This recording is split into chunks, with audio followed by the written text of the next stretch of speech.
everyone, welcome and welcome back to my channel. So guys, અત્યારે વાગી ગયા છે બપોરના 1 અને હવે હું જઈ રહી છું મારા મમ્મીના ઘરે. જેમ મેં તમને કાલે કહ્યું હતું ને, આજે હું મમ્મીના ઘરે જવાની છું એક સારા એવા કામ માટે. અને જો અગર યોગ્ય લાગશે તો હું રિવીલ કરી દઈશ. બાકી તો અત્યારે કશું જ નહીં કહી શકું. બાકી તમને આજનો વ્લોગ છે ને એ જોવાની બહુ જ મજા આવવાની છે, નહીં વર્ધન? હે ને? ક્યાં જઈએ છીએ આપણે? નાના ઘરે જઈએ છીએ, નહીં બેટા? હે ને? વર્ધન ને ક્યાં જવાનું? સો મને જેમ મેં કહ્યું ને, મને યોગ્ય લાગશે ને તો હું ડેફિનેટલી રિવીલ કરીશ. બાકી જે પાછળના વ્લોગ આવશે ને એના પછીના, એ તમને જોવાની બહુ જ મજા આવવાની છે. તો અત્યારે બસ ઓલમોસ્ટ હાફ એન અવરમાં અમે લોકો પહોંચી જઈશું. સાંજે પાછા આવવાની ગણતરી છે અમારી, નહીં વર્ધન? હેલો, અમે જઈએ છીએ. ઓકે, હા ને? ચાલો, બાય બાય. બદન ચલો. ના પપ્પા જોડે ના ગલે ચલો. બીના ઘરે જતા પહેલા બંપુને મળવું ઇઝ નેસેસરી. તો હવે અમે લોકો નીકળીએ છીએ, મળીએ સાંજે. ઓકે, હા ને? ચલો, બાય બાય. બદન ટાટા કહી દે.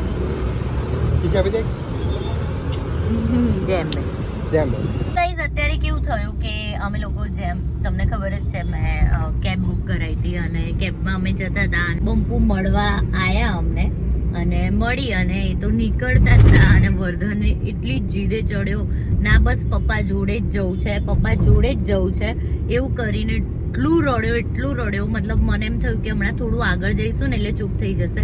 અને અમે એરપોર્ટથી રિવરફ્રન્ટ પહોંચવા ઓલમોસ્ટ હનુમાન કેમ્પ સુધી પહોંચ્યા ને એટલામાં તો એટલું બધું રડ્યો, ચૂપ જ ના થાય.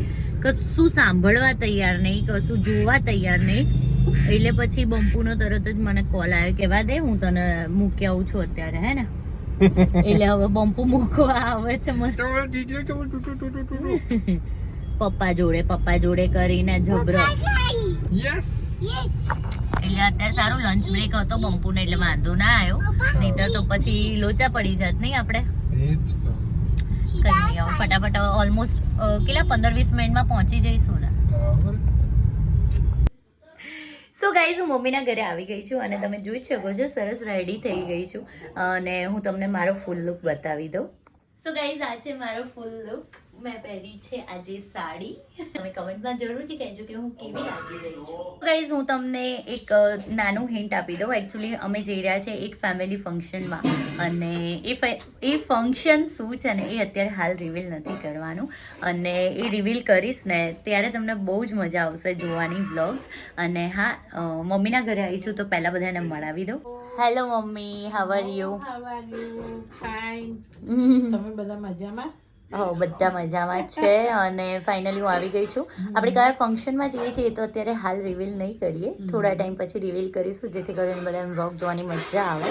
મમ્મી પણ અહીંયા જો સરસ મજાની રેડી થઈ ગઈ છે, મસ્ત. હજુ થોડું ના કહેવાય, લિપસ્ટિક, થોડું મેકઅપ અને હેર સેટ કરવાના બાકી છે. વર્ધન જો અહીંયા આવીને મસ્તી કરવા લાગ્યો છે. હવે એને રેડી કરવાનો છે મારે. હેલો પપ્પા, કેમ છો? મજામાં. અમે ફરી આવી ગયા. તો હવે તમે તો રેડી છો ને? ઓકે, વર્ધન હું ફટાફટ રેડી કરી દઉં, હો ને વર્ધન? પછી આપણે ક્યાં જવાનું છે? બાબા. યસ, ભાઈ છે એ મારી જેમ લેટ લતીફત છે, એ અત્યારે હવે નાવા જઈ રહ્યો છે. અને અમે બધા ઓલમોસ્ટ રેડી થઈ ગયા છે. અને રિદ્ધિ જે છે એ ડાયરેક્ટ જ જોઈન કરશે, કારણ કે એના સાસરીમાં પણ એક ફંક્શન છે જે એને પતાવીને ડાયરેક્ટ અહીંયા આવવાનું છે. તો સ્ટે ટ્યુન ફોર ધેટ. તમને આ વ્લોગ જોવાની બહુ જ મજા આવવાની છે. હાય ભગુ. હાય અનુ. હેલો રિદ્ધિ. તો અમે આટલા બધા મસ્ત હેવી રેડી થયા છે અને જે ફંક્શન માટે આવ્યા હતા એ ફંક્શન પતી ગયું છે. અને નહીં, જલ્દી જે વ્લોગ્સ આવશે ને એ જોવાની પણ મજા આવે. હા, અને મજા આવશે વ્લોગ જોવાની. નહીં, હા. હાય હની, મસ્ત લાગી રહી છે. અમે બધા આજે સારીમાં છીએ. પણ બહુ મજા આવશે જે બી વ્લોગ આવશે ને એ જોવાની. પર્સનલ ફેમિલી ફંક્શન છે એટલે અમે હાલ કઈ નથી રિવીલ નથી કરતા reveal નથી કરતા. પણ જ્યારે રિવીલ થશે ત્યારે મજા આવશે. અમે કરીશું 100%. જલ્દી રિવીલ કરી દઈશું. હાય ઉન્નતિ, આ છે માર ફઈની છોકરી. ઉન્નતિ કેમ છે? મજામાં? તારા બ્લોગ મારી ફ્રેન્ડોને બધાને બહુ જ ગમે છે. હે ને, થેન્ક યુ. ઉન્નતિ આઈને ત્યારની મારી તારીફ કરી રહી છે કે તારા બ્લોગ બધા જોવે છે અને બધાને બહુ મજા આવે છે. તો થેન્ક યુ સો મચ. જેટલા બી ઉન્નતિને ઓળખે છે ને જેટલાએ બી કીધું ને એને બધાને મારા તરફથી થેન્ક યુ. ઉન્નતિના ઘરે હું જલ્દી આવીશ એટલે તું બધાને બોલાવજે એટલે આપણે મળીશું, હો ને. મારા મામી છે અને એકચ્યુઅલી કેવું છે, જે મારા કાકી છે ને એમના બેન થાય અને મારા મામી પણ થાય નહીં, હે ને, એમ ડબલ સગું છે. મારા કાકીના સગા બેન અને મારા મામી, એટલે હું આમને ક્યારેક માસી બી કહી દઉં છું, ક્યારેક મામી બી કહી દઉં છું નહીં. અને ગાંધીનગર મારા મામાના ત્યાં જ રહે છે. એટલે મામી શું કહેતા હતા હમણાં? અરે અમારી કિનલ તો નાની હતી ને એટલી તોફાની અમારે ગાંધીનગર સેક્ટર 24 માં આવે ને એટલે અમને ખ્યાલ આવે છે કે મારા નણંદની ભાણી આવી છે અને આમ આખા બ્લોકમાં અમને એવું થઈ જાય. બહુ જ તોફાની. હા, હું ને મન બહુ તોફાન કરતા હતા. મતલબ આમ ના કહેવાય, આમ બધા કંટાળી જાય કે આ લોકો ક્યારે પાછા જશે નહીં. અને રિદ્ધિ શાંત, આપણે અમારે રિદ્ધિને તોફાન ના થાય એટલે રિદ્ધિને બધા વખાણે. હો, આ બધા શું કે રિદ્ધિ બહુ ડાય, રિદ્ધિ બહુ. અમારે બધા પાડોશી બધા જ કે ઓહો આ તો પુષ્પાબેન ના બધા ભાણી આયા ને એટલું તોફાન કરે ને આમ લાગે કે આમ બહુ જ મજા આવતી હતી નહીં એ ટાઈમ ગયો નહીં યાર. આમ અમે લોકો વેકેશનમાં બધા મામાના ઘરે ધાબે સૂઈએ, સવારે બધા ભેગા ઉઠીએ, વહેલા બધા ઉઠી જાય અને બહુ મજા આવતી. અને મારી કિનારે તો મારા વિવેકને તો હેર રમાડ્યો છે. રાખીને અમે ફોટા બી પડાયા હતા નહીં યાર. હા, મારા વિવેકનું મને અત્યારે હાલ બી બહુ, હો, આમ કઈ બી હોય ને એટલે મારા મામીને પહેલા મેસેજ મારા હજી ફોટા પડ્યા છે હે ને, મને મોકલજો યાર. હું બધાને શેર કરીશ, બતાવીશ બધાને, હો ને. બહુ જ બધા તને યાદ કરું છું. બકા I miss you. Thank you so much. Thank you. અમે ઘરે આવી ગયા છે અને મેં ચેન્જ કરી લીધું છે. સખતનો મને ખબર નહીં આજે થાક લાગ્યો છે, પ્લસ હેડેક એટલું ભયાનક થઈ રહ્યું છે ને કે હું તમને શું કહું. મતલબ બોલી બી ના શકાય ને એટલું સખતનું હેડેક થઈ રહ્યું છે. એટલે મેં છે ને ત્યાં પછી બહુ કેપ્ચર ના કર્યું અને ઘરે આવતા રહ્યા. અમે લોકો જમી કરીને ઘરે આવ્યા છે. તમે મારી પાછળ જોઈ શકો છો. એકચ્યુઅલી હું કરી રહી છું ફ્રેન્ચ ફ્રાઈની તૈયારી વર્ધન માટે. વર્ધને આજે કશું ખાધું નથી સાંજે, એટલે મને થયું કે એના માટે કંઈક બનાવું. મેં એને બધું જ પૂછ્યું, બધામાં ના કરી અને ફ્રેન્ચ ફ્રાઈમાં હા કરી. એટલે મેં કીધું ચલો હું ઘરે બનાવી દઉં, એટલે એની પ્રિપરેશન કરી રહી છું. અને હા guys, I am really sorry કે હું તમારા સાથે મતલબ આજનું જે ફંક્શન હતું એના વિશે કંઈ રિવીલ ના કરી શકી, બિકોઝ તમે પણ મારી ફેમિલી છો, તમને પણ એટલું જ હક છે બધું જાણવાનું.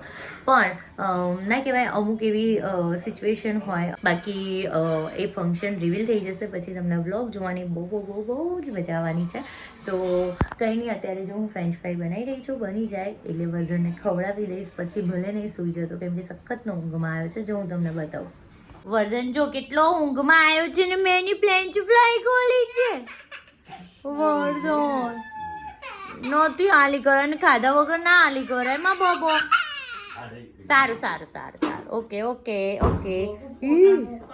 તો ગાઈસ, અત્યારે વાગ્યા છે રાતના 12 અને હું હજુ સ્ટીલ મમ્મીના ઘરે છું. એકચ્યુઅલી કેવું હતું કે મારો રોકાવાનો કોઈ પણ પ્લાન નહોતો, પણ થયું એવું કે જે ફંક્શનમાં મારે હાજરી આપવાની હતી એ ફંક્શનમાં થોડું ઘણું લેટ થઈ ગયું હતું. અને મારો ને બંપુનો પ્લાન એવો હતો કે જો એમના જોબથી નીકળવાનો ટાઈમે મારું ફંક્શન પતી જાય તો હું ડાયરેક્ટ એરપોર્ટ પહોંચી જઈશ ને ત્યાંથી અમે બંને સાથે ઘરે જઈશું. પણ કેવું થયું કે એમને આજે વહેલા નીકળવાનું થયું, પ્લસ મારે જે ફંક્શન હતું એ પણ વહેલું પતે એમ જ નહોતું ને ઘરનું ફંક્શન હતું.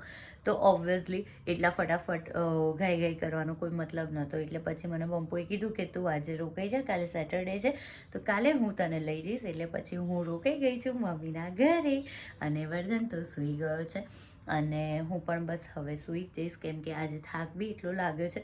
પ્લસ મને વર્ધનને ઊંઘાડતા એટલી ઊંઘ આવી ગઈ ને કે ખરેખર એકદમ જ ઉઠી ગઈ. મેં કીધું અરે યાર હજુ તો મારે પણ ફ્રેશન અપ થવાનું બાકી છે. તો મેં બસ મેકઅપ બધું રિમૂવ કરી કાઢ્યું છે અને ફ્રેશન અપ થઈ ગઈ છું. તો હવે હું પણ સૂઈ જઈશ અને હોપ છું કે તમને આજનો વ્લોગ ગમ્યો હોય તો લાઇક, શેર એન્ડ ચેનલને સબસ્ક્રાઈબ કરવાનું ના ભૂલતા. Thank you so much guys. Bye bye.